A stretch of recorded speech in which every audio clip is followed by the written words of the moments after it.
Welcome to the CXR channel, our premier podcast for talent acquisition and talent management. Listen in as the CXR community discusses a wide range of topics focused on attracting, engaging, and retaining the best talent. We're glad you're here.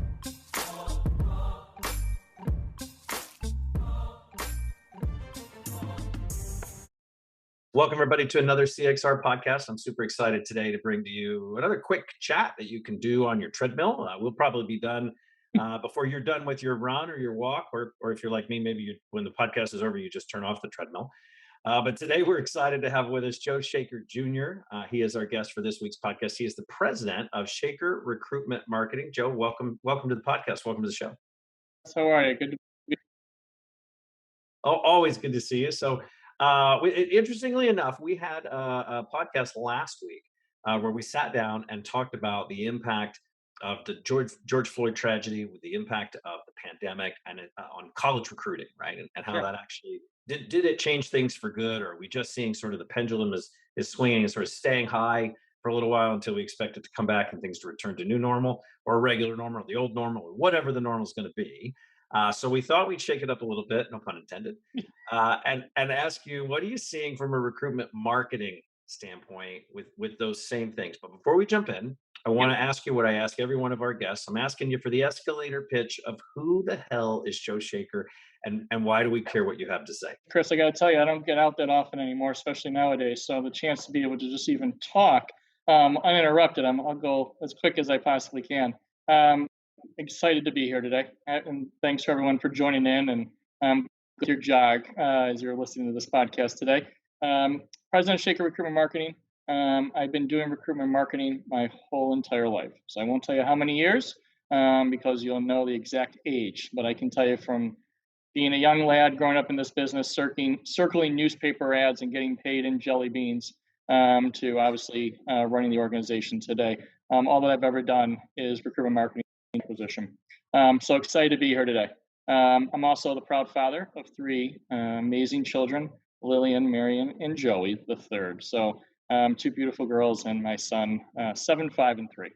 Wow, good stuff. Well, Joe, I don't getting paid in jelly beans kind of threw me for a loop. I'm wondering now if there's going to be some sort of investigation. But let me ask you. Let's jump in. Tell me about what you're seeing, what your organization is seeing, and why everybody should care with regards to the impact of the last year or so on recruitment marketing. Sure. So clearly, right. I mean, like all businesses, right, have been impacted some way, shape, or form, positively, right, or negatively from COVID. I've been arguing, right, for a long time, right, this war for talent and the shift in emphasis on how hard it is to find talent across the board, right, across all industries, across all locations, has been emphasized due to COVID.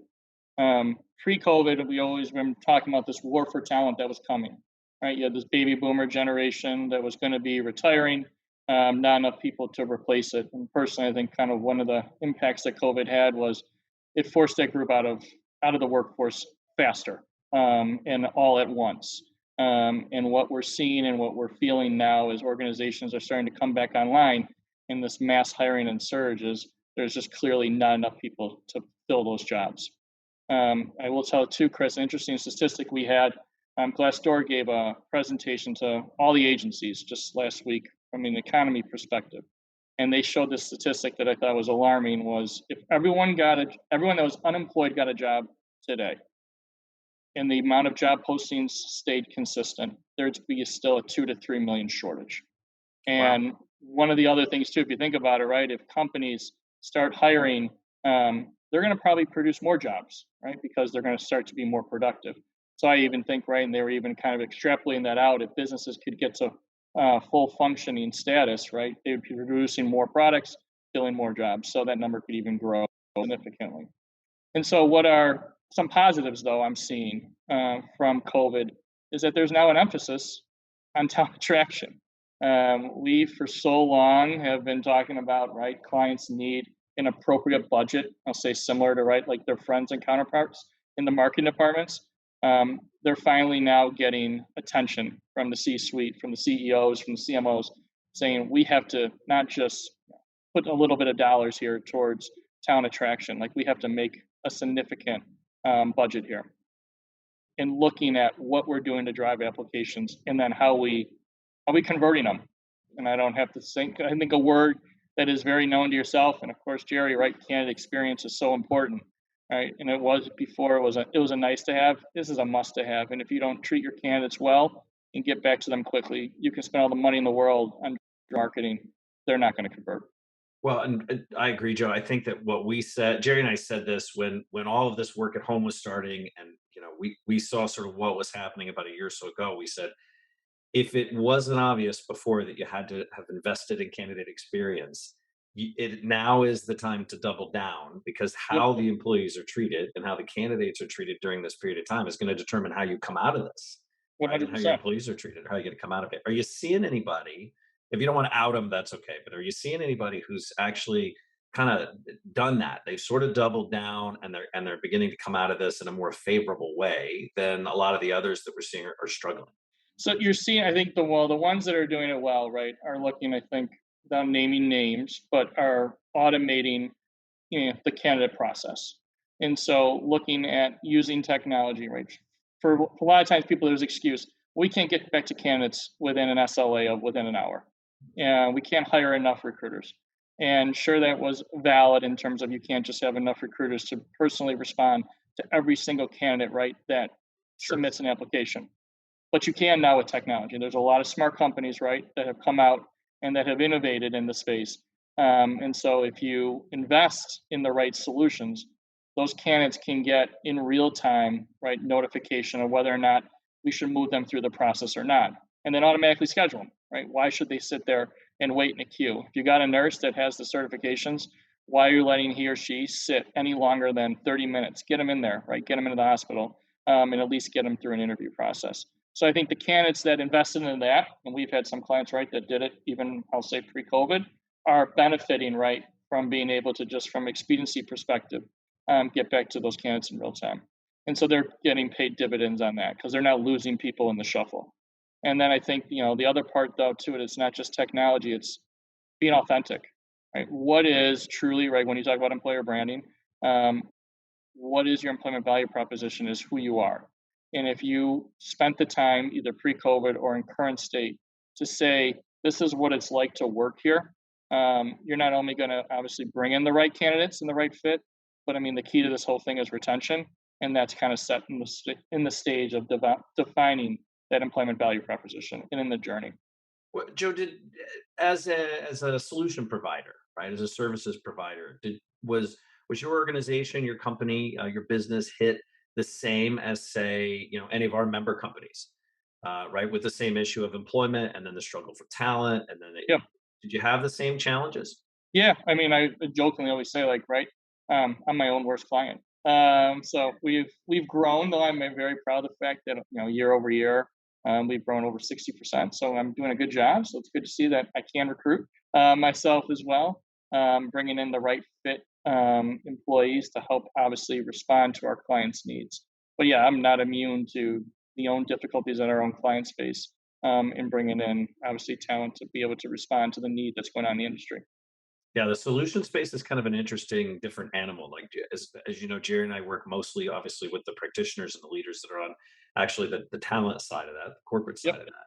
And we just recently, a couple of weeks ago, we were out at HR Tech, and the phenomenal difference between the number of employers that said, yes, my team can go, and the number of vendors or solution providers that said, yes, my team will go, Sure. was very, very different. It was on, I mean, there was a very, very uh, obvious difference between how many employers were there normally versus Yep. how many, the ratio of employer to vendor.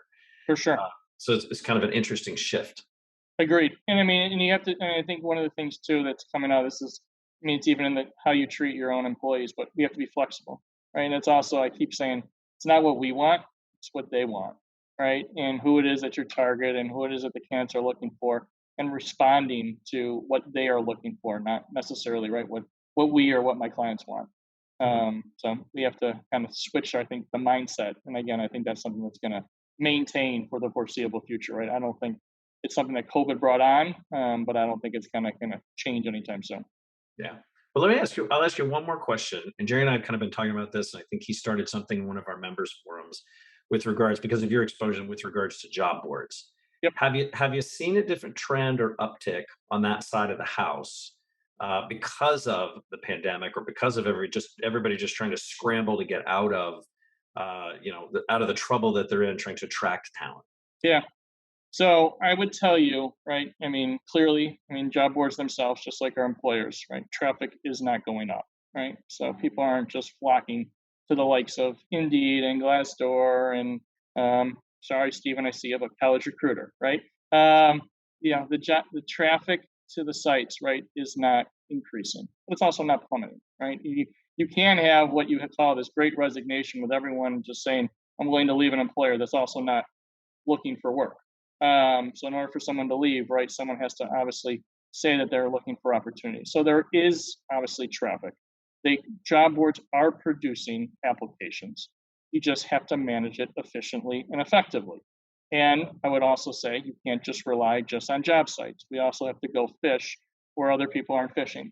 And so I think one of the things too that you're starting to see is there's even just a bigger emphasis around talent attraction. It's also bringing a lot of eyes to the likes of Facebook and Google, and we see what everyone's doing in terms of their interest is obviously increasing. So as job boards are innovating and coming out with new solutions, other media sites, right, are also saying, hey, there's ways in which we can drive applications. And it's that balance of using, yes, I call it the traditional job sites efficiently and effectively, and then also putting your ads out to other places outside of the job sites to bring in, quote unquote, those passive, which we'll refer to as impulsive candidates, that will bring in the quantity as well as the quality of the applications that you're looking for. Nice. Well, Joe, look, if you leave us with one parting thought on how we do our best to sort of come out of this as employers, Yeah. To our listeners, what would you tell them? I mean, something I always say, it's just you got to look at it from in a trifecta perspective. I mean, develop the message. Make your message authentic and truthful. So there is obviously you have to invest in that employment brand, build the right strategy to bring in those applications, and then ultimately, right, look at that conversion. And don't just go all tech, don't just go all media, don't just go all brand. It is a balance, right, between the three, that ultimately will allow you to, I think, successfully win against this war for talent. Nice. And then you got to have fun, right, Chris? I mean, you got to have fun. What are we doing here if we're not having fun? Right, 100%. And I think it's great to help companies succeed and help people find jobs. So we all know how special our industry is, and there's I don't think in my life has ever been a bigger emphasis than it is right now. Good stuff. Well, thanks, Joe. We really appreciate the insight and your expertise, man. Thanks for being on the show. Hey, thanks for having me, Chris. Good seeing you. You got it. For those of us who are going to dial in next week, you want to.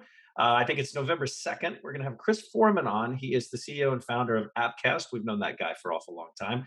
But he's going to talk about hiring management platforms and job marketplaces and how they're starting to sort of converge and what that might mean for you as an employer in the space. So until then, we'll see everybody online in the community. And thanks again, Joe. We enjoyed having you. Thanks for listening to the CXR channel. Please subscribe to CXR on your favorite podcast resource and leave us a review while you're at it. Learn more about CXR at our website, cxr.works, facebook.com and twitter.com/careercrossroads, and on Instagram at careerxroads. We'll catch you next time.